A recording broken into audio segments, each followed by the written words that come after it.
mati. Pak, telepon Pak. Pak Idris mati. Pak Idris mati. Ayo Pak, telepon dulu Pak. Idris mati Pak. הבוקר חמאס פתח במתקפת פתע רצחנית נגד מדינת ישראל ונגד אזרחיה.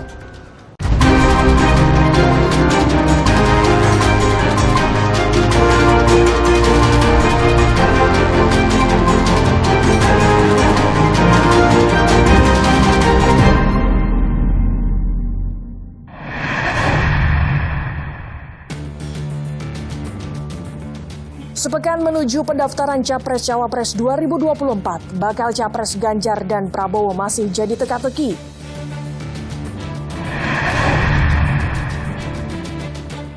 KPK cekal Syahrul Yassin Limpo dan 5 pejabat Kementerian Pertanian ke luar negeri.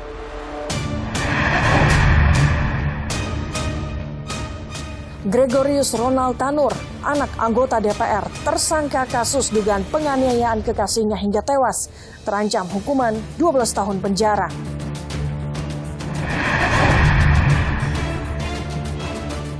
Konflik Israel-Palestina semakin memanas usai pemerintah Israel menyatakan perang terhadap kelompok Hamas. Halo saudara, bagaimana kabar Anda? Semoga Anda selalu sehat. Selama 30 menit ke depan, laporan khusus kembali hadir dengan sejumlah informasi penting dan menarik lainnya. Bersama saya, Gracia Adur, inilah laporan khusus selengkapnya.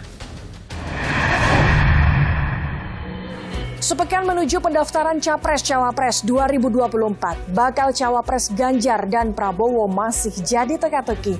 Meski pasangan Capres-Cawapres belum final, safari politik para baca pres kian ramai. Trik dan janji-janji ketiga baca pres demi menggait suara mewarnai panggung politik. Sepekan menuju pendaftaran Capres-Cawapres 2024 yang dibuka 19 Oktober mendatang, baca pres Ganjar dan Prabowo masih belum menentukan bakal calon wakil presiden. Belakangan, santer 3 nama tokoh asal Jawa Timur masuk radar bakal cawapres, yakni Menko Polhukam Mahfud MD, Putri Gus Dur Yeni Wahid, dan Gubernur Jawa Timur Khofifah Indar Parawansa. PDI Perjuangan bahkan menimbang nama Mahfud dan Khofifah yang dianggap punya pengaruh besar di Jawa Timur. Pak Mahfud dan Mbak Khofifah itu memang dari Jawa Timur kan, jadi memang mempunyai ceruk suara masing-masing. Ya itu juga menjadi pertimbangan dan tentu saja calon presiden yang ada mempertimbangkan hal tersebut, termasuk PDI Perjuangan. Dari 3 nama potensial bakal cawapres ini, Direktur Eksekutif Parameter Politik Indonesia Adi Prayitno menyebut Mahfud, MD, dan Khofifah paling berpeluang. Antara Mahfud dan Khofifah.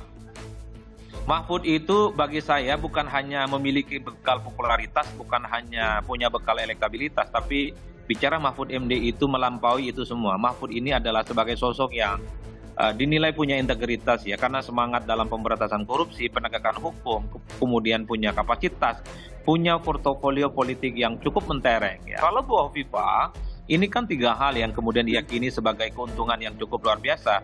Mewakili figur perempuan, yang kedua kuat di NU, yang ketiga adalah secara teritori karena posisinya sebagai gubernur sangat dinilai punya jejaring networking dan penetrasi yang cukup luar biasa, Mas. 2 orang ini yang saya kira memang cukup memungkinkan. Di kubu Prabowo, nama wali kota Solo sekaligus putra sulung Presiden Jokowi, Gibran Rakabuming Raka, kembali diusulkan menjadi bacawa pres. Kali ini datang dari kelompok relawan Jokowi. Saat mengunjungi kediaman Prabowo, relawan Solidaritas Ulama Muda Jokowi atau Samawi mendeklarasikan dukungan kepada Prabowo Subianto sebagai bakal calon presiden dan Gibran sebagai bacawa pres. Sementara itu, deklarasi relawan Jokowi skala nasional akan menentukan arah dukungan baca pres Sabtu mendatang.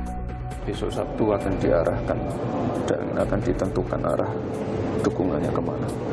Terus lingkupnya Jawa Tengah, Jawa Timur atau nasional? Saya sudah bilang nasional.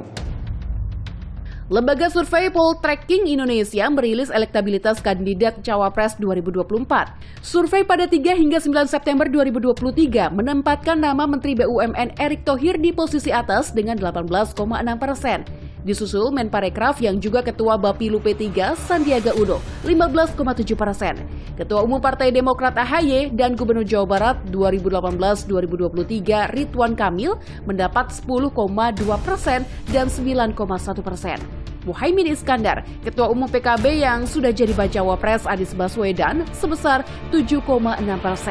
Sementara putra sulung Presiden Joko Widodo, Gibran Rakabuming Raka, dengan elektabilitas 7,3%.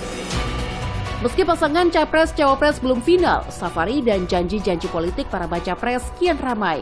Baca pres Koalisi Indonesia Maju Prabowo Subianto kembali menegaskan janjinya di hadapan relawan setia Prabowo, diantaranya swasembada pangan dan pemberantasan stunting. Kita bertekad menghilangkan kemiskinan. Untuk itu kita harus swasembada pangan, bahwa kita akan menghilangkan kurang gizi, stunting. Caranya akan kita beri makan siang untuk semua anak-anak Indonesia. Sementara itu, bakal Capres Koalisi Perubahan Anies Baswedan menjanjikan kesetaraan penyandang disabilitas jika terpilih jadi presiden. Hal ini diungkap Anies usai berkunjung ke pesantren Darul Falah, Kabupaten Bandung, Jawa Barat. Ya, kami terima kasih sekali dengan kepercayaan dari teman-teman tunanetra penyandang disabilitas yang memang itu menjadi salah satu prioritas. Jadi kita ingin ada kesetaraan, termasuk kesetaraan kesempatan, kesetaraan fasilitas. Sama-sama bersafari di Jawa Barat, Baca Pres PDIP Ganjar Pranowo menyerap aspirasi dari para ulama saat hadir di acara silaturahmi Masyayikh se-Indonesia di Ponpes Miftahul Huda Al-Azhar, Kota Banjar. Ganjar menilai perhatian ke pondok pesantren harus ditingkatkan. Tadi ada banyak masukan ya yang dimintakan oleh para masyayikh. Tentu sekali lagi perhatian kepada pendidikan pondok pesantren dan para santrinya agar ke depan mereka bisa sangat adaptif dengan kondisi perubahan zaman. Sementara itu jelang pemilu 2024, Menteri Agama Yakut Khalil Qomas berencana membuat aturan yang membatasi kampanye politik bersifat elektoral di lingkungan lembaga pendidikan berbasis keagamaan di bawah naungan Kementerian Agama. Menakmur mengaku sudah berkomunikasi dengan Komisi Pemilihan Umum. Kalau tujuannya untuk melakukan pendidikan politik, melakukan membuka cakrawala santri atau siapapun yang ada di bawah Kementerian Agama gitu ya, menjadi lebih baik atas politik, kita akan persilakan. Tapi tentu kita tidak akan memberikan aturan yang membebaskan orang bisa melakukan kampanye politik yang sifatnya elektoral. Merespons rencana Menteri Agama, bakal Cawapres Koalisi Perubahan Muhaimin Iskandar mengaku tak masalah dan akan ikuti aturan. Biasa aja, yang penting semua pada porsinya, semua pada proporsional, semua ikut aturan undang-undang, ikut aturan KPU, kita jalani semua dengan baik.